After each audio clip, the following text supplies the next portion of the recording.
আমরা বহু আগে বলেছিলাম যে ফ্যাসিস্টের দোসর জনাব রাষ্ট্রপতি, প্রথম থেকে আমরা বলেছি, তার বক্তব্যের সময় বিরোধী দলীয় সংসদ সদস্যগণ ওয়াকআউট করেছিলেন।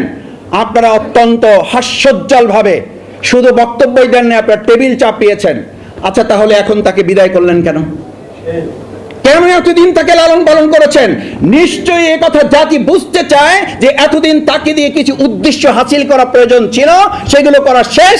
এখন তাকে ডাস্টবিনে ছুঁড়ে ফেলার জন্য আপনারা আয়োজন করেছেন, কিন্তু ডাস্টবিনে ছুঁড়ে ফেললে হবে না, জনতা আওয়াজ তুলেছে, তাকে গ্রেফতারও করতে হবে। কারণ তার মাধ্যমে অনেক কিছুর অনুমতি নিয়ে এই সমস্ত আমাদের তরুণ যুবকদের উপরে গুলি চালানো হয়েছে। না হলে তার একটা অর্ডারে এই সমস্ত গুলি বন্ধ হয়ে যাওয়া সম্ভব ছিল। হয় নাই তো। আমার এমন রাষ্ট্রপতি আসবে যদি তাকে গ্রেফতার করা না হয়, আজকে স্বরাষ্ট্রমন্ত্রীকে আমরা বলতে শুনি রাষ্ট্রপতির ব্যাপারে কোনো কিছু করা যায় না। কেন করা যায় না? রাষ্ট্রপতিকে আইনের ঊর্ধ্বে। আপনি তো সংবিধান কপচান, সংবিধানের দাড়ি, কমা, সেমিকোলন সব কিছু আপনি মুখস্থ তুলে ধরেন। অবশ্য দুই চারটা ভুল ভালো বলেন, আপনার ব্যাপারে তো কেউ কথা বলার সাহস করে না।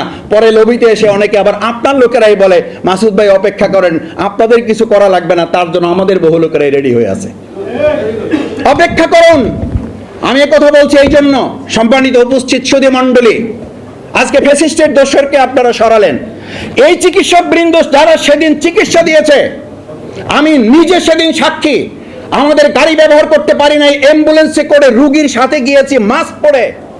সেখানে আমাদের যে চিকিৎসকরা চিকিৎসা দিয়েছে, ওই সময় ফ্যাসিস্টের লোকেরা তাদেরকে খাগড়াছড়ি, রাঙামাটি, বান্দরবান পাঠিয়েছেন। আর এই বর্তমান নতুন সরকার এসে ওই একই চিকিৎসকদেরকে রাঙামাটি, বান্দরবান, খাগড়াছড়ি, পার্বত্য চট্টগ্রাম তাদেরকে আপনারা বদলি করে দিচ্ছেন। বোঝা যায় ওই ফ্যাসিস্ট এবং আপনাদের মধ্যে তেমন কোনো পার্থক্য নাই।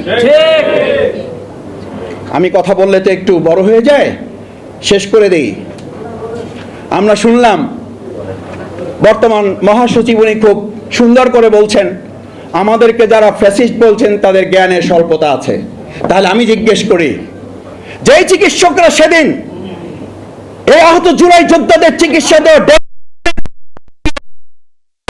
ম্যানেজমেন্ট করতে গিয়ে যাদেরকে বদলি হতে হয়েছে, সেই একই চিকিৎসকদেরকে বর্তমান সরকার পুরস্কৃত করার পরিবর্তে তাদেরকে বদলি করছেন। আপনাদের ফ্যাসিস্ট হওয়া আপনারা বুঝতে পারছেন না, এটা বলার সীমাবদ্ধতা না, বরং আপনাদের বুঝার দৈন্যতার শামিল।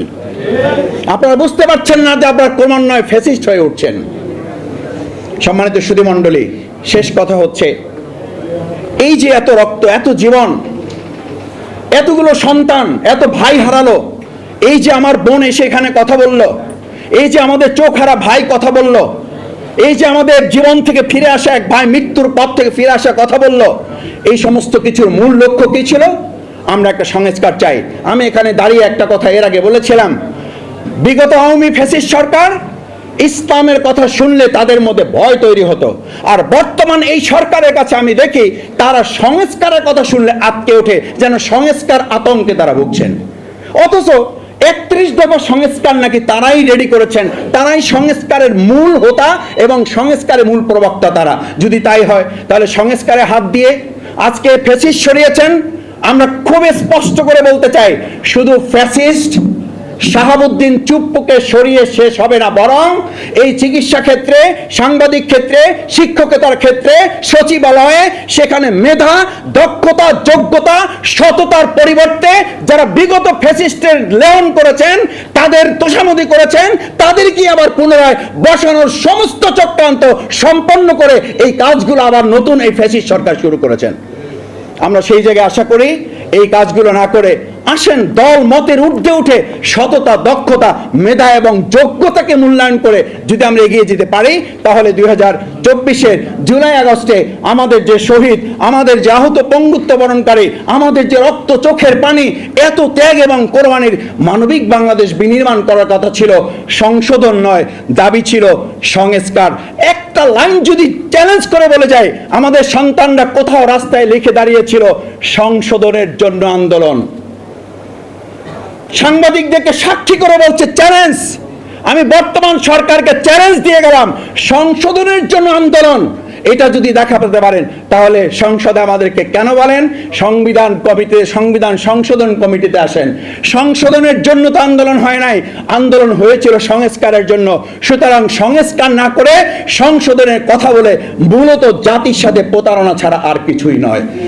চুপ্পুকে সরানোর কথা তো বললেন, এখন বুঝছেন তো কিছুদিন পরে। আমি আজ আর একটা কথা বলে শেষ করে দিয়ে যাই। 70% গণভোটের রায় আজ বুঝছেন না, গতকাল বুঝেন নাই, তার আগের দিনও বুঝেন নাই, কালকেও হয়তো বুঝবেন না, পরশু হয়তো বুঝতে একটু সময় লাগবে, কিন্তু তারপরের দিন কিংবা তারপরের দিন এই গণভোট বুঝবেন, মানবেন, এই বাংলাদেশের মানুষ তা বাস্তবায়ন করেই মানবিক বাংলাদেশ বিনির্মাণ করবে। সেই প্রত্যাশা ব্যক্ত করে